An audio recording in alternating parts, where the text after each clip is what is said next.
Шановні гості, вітають наших молодят. Пані Оля, ви посадите наших гостей.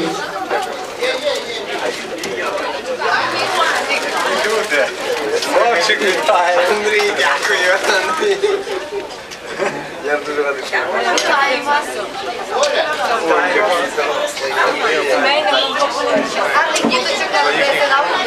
Дякую, це моя жінка.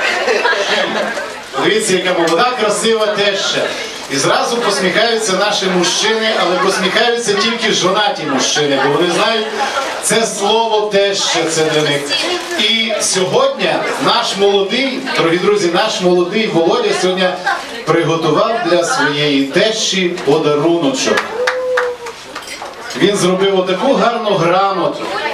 Шановні друзі, грамота ім'ям весільної ради, що зібралась в славному місті Львові 13 вересня року 2008-го, присвоїти пані Катерині почесне звання «Зразкова теща». Крім почесного звання, на неї покладаються почесні обов'язки. Так, наші гості присіли вже, так? Крім почесного звання, на неї покладаються почесні обов'язки. Догождати зятю, в'язати краватку, на пиво щоденно давати десятку, Володя запам'ятає, варення і компоти варити, квасити капусту, огірки солити, гриби, томати маринувати, прати і прасувати, в хаті прибирати не лише собі, а й парі молодій.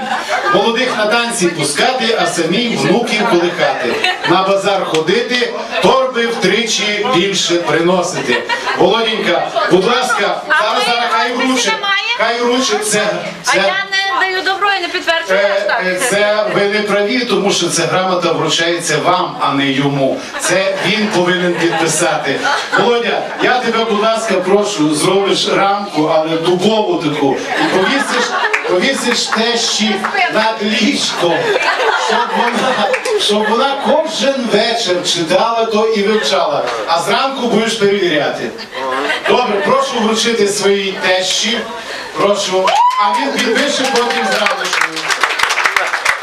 Дякую, пані Катерина. На пам'ять вивчити. Дякую. Вона сказала, пані Катерина, що до кінця весілля вивчена пам'ять. І нам розкаже ще раз. Дякую, пані Катерина. Шановні друзі, взагалі кажуть, що наші тещі там, туди-сюди. Це неправда все. Наші тещі українські найкращі.